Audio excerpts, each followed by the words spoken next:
Hello everybody, welcome back to my movie review series. Today we'll be discussing Terminator Genisys. I believe this is the 5th installment of the Terminator franchise. So we reviewed Terminator 3 and Terminator 4. I saw this popped up for free on Fubo TV, so I figured I'd give this one a shot. You know how we do it. I will give you my overall impressions and grade after reading the basic logistics about the movie as provided by Google. If you've not seen the movie and would like to, based or not based on my recommendation, you want to shut off the video, there will be spoiler alerts. We'll be discussing the plot synopsis and character development, and any similar movies or major themes. Terminator Genisys is Terminator 5. It is rated PG-13. It was originally released in 2015. It is an action/science fiction movie. It has a runtime of 2 hours and 6 minutes. More like 2 hours and 30 minutes if you watch it on it's Pluto TV, because the ads are endless. Nice. But at least it's free. So it says, when John Connor, played by Jason Clarke, leader of the human resistance against Skynet, sends Kyle Reese, played by Jay Courtney, back to 1984 to protect his mother, Sarah, played by Emilia Clarke, from a Terminator assassin, an unexpected turn of events creates an altered timeline. Instead of a scared waitress, Sarah is a skilled fighter and has a Terminator guardian, played by Arnold Schwarzenegger, by her side. Faced with unlikely allies and dangerous new enemies, Reese sets out on an unexpected new mission, reset the future. So, budget of $155 million, did a $440 million at the box office, directed by Alan Taylor. 73% liked it on Google, 26% on Rotten Tomatoes, and 6.3 out of 10 on IMDb. What did I think? I think this series is drawn out. To me, this was definitely the weakest one. I forget what I gave Terminator 4, but I'm actually going to drop this one all the way down to a D. I just thought I think the series is drawn on too long. Just say quantum mechanics and some weird things, and the timelines are all convoluted. So I think that the writers have lost the plot on this one. I did not find it entertaining. I thought it was actively off-putting because it was just basically the same thing as every other movie, but just no real new development. And definitely, I think the strongest ones out of the ones I've seen. I had not seen this one before, and I've not seen the 6th one. But definitely the first two are definitely the strongest and, put the franchise on the map, but I think it's been drawn out too long. So the setting is pretty much, again, 1984, and then they go to 2017, so it's pretty much modern day to 2017, or 2015, I guess. But overall, I did not find it entertaining. So if you want to watch it, I do not recommend this one. I thought it is deteriorating the original draw of the initial movies. So if you've not seen it, I'd like to. I'm going to be discussing the plot synopsis and character development now. The movie opens up. So you have Kyle Reese, who's John Connor's father, but John Connor and Kyle are fighting together, and it's post the Judgment Day. They're still fighting. A lot of robots in the initial opening scenes. But John is leading the resistance, and Kyle, his father, is about his same age, and they're fighting together.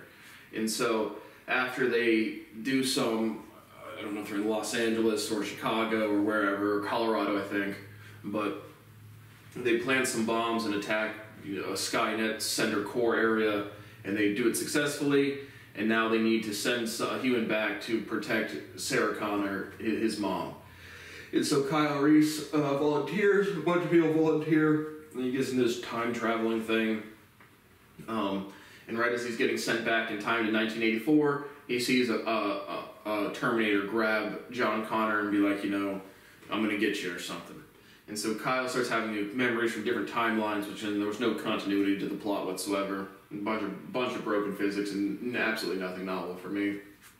But he gets sent back there, and right when he gets back there, Sarah Connor, he's naked, he's got to get some clothes again, and a police car comes because he's naked, and you have some Asian Terminator who's out to get them, and very similar to the characteristics of the Terminator 2, where he's got like the liquid metal and can turn into like swords and spears and stuff, but he's basically getting hunted, and Sarah Connor comes to his rescue, picks up Kyle Reese, and he is they call Pops, Arnold Schwarzenegger's back in this one. In the 4th one, he was, very, I don't think he was in it at all. I think it was just like animation or just a dummy. But actual Arnold, obviously a lot older now, from the first one in 1980 whatever, or 1993 or whatever, till now. So that was definitely the real Arnold Schwarzenegger in this one. But they fight it out. They go to a department store. They fight with more things. Oh, I don't have much to say about this one. This was a big drag for me. But they fight it out there. They're able to kill the Terminator, or at least get away from the Asian Terminator. And then they have some, you get sent back in time to 1984 from like 2015 or something, or sometime. And then basically they have to get sent forward in time to 2017, where most of the movie takes place. So the only interesting thing about this one is when they can't wear any clothes, so you don't really get to see anything. But the actress, she has a line like, don't think anything because I hugged you naked. You can hug me naked. That would be pretty fun. But getting a girlfriend, that's not possible, because I'm not allowed to socialize, so I'll never have a career or family, which is always awesome. Every day is the same day. But regardless, so they get sent forward in time to 2017, and now they're basically, trying to find the center of Skynet and blow it up, which is, again, the same type of plot line as pretty much every other movie besides like the first one or two. And so they do that, or they're going to try to do that. When they get sent back, or when they get sent forward in time, because Pops, the Arnold Schwarzenegger character, Terminator, has to wait 30 years, and so he's not at the location where he's supposed to be, and so they appear naked in the middle of like a highway, and so they get arrested. You meet Lieutenant Matias, Matias is what I would say. They have a drunk colleague, Detective O'Brien, which I definitely recognize him from like State Farm or some insurance thing. J.K. Simmons. Yeah, J.K. Simmons. And so he's like the drunk police officer, and Detective O'Brien and the other minor characters in the police force don't want him around. And so Detective O'Brien, I guess, has been working this for a while. He knows the robots. He knows what's going on. Doing a movie review, time to yawn. But regardless, they're in the police station, and they're chained to some beds, and they're waiting for the Department of Defense or something, because the people who saw it think it was a bomb, and Detective O'Brien knows it's magnetic quantum fields for time travel. But then John Connor comes back, and he appears, and he brought like a handcuff key, and Sarah and Kyle fake an argument, and they're able to get some utility or some tool to unhandcuff themselves. And so now you have John, Kyle, and Sarah. And Kyle and Sarah are supposed to be get together to have John as the child, and then Pops comes in the room and just starts blasting at John. And so John is now basically, I guess the major motif of the movie is John has been completely turned into a Terminator, and like in Terminator 4, we had the dude that was like half Terminator, half human, and decides to be human at the end. This is just like John is now, since he's the leader of the Resistance, Skynet has turned him into a Terminator somehow. But that's what's going on. And so they shoot it out a little bit. They go into the garage. They're able to escape. They get in the back of a car. And again, I forget how they escape them. But yeah. And so then they go to this big like underground bunker area or some secret place that Sarah had with her dad or with somebody. And Kyle says he's like flashing back. They're trying to stop this thing called Genisys, which is Skynet. And so they go to this place where there's a bunch of weapons and stuff. And John ends up finding them. Another big fight scene. They shoot it out a little bit. Sarah is able to shoot, just basically blow up the whole bunker to try to destroy the Terminator. But nothing really kills this one. And so Pops there, the Schwarzenegger Terminator, develops this hand punch thing, because it's magnetic, so he can just disrupt his magnetic field, so his particles lose resonance or continuity, and they escape in a stolen school bus. And so you have a bunch of police officers chasing after them, as well as John Connor, the Terminator John Connor, jumps a motorcycle and lands on top of the car. Again, another very similar scene to a lot of the other Terminators, where they don't know where the Terminator is, and they're shooting up at the ceiling.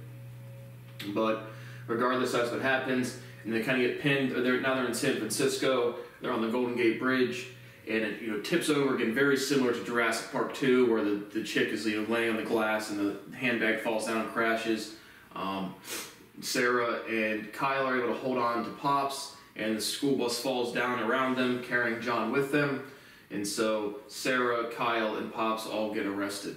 And so they're in the interrogation room, and they're asking them different things, and then again the Terminators can shapeshift, and so this minor character that's a female,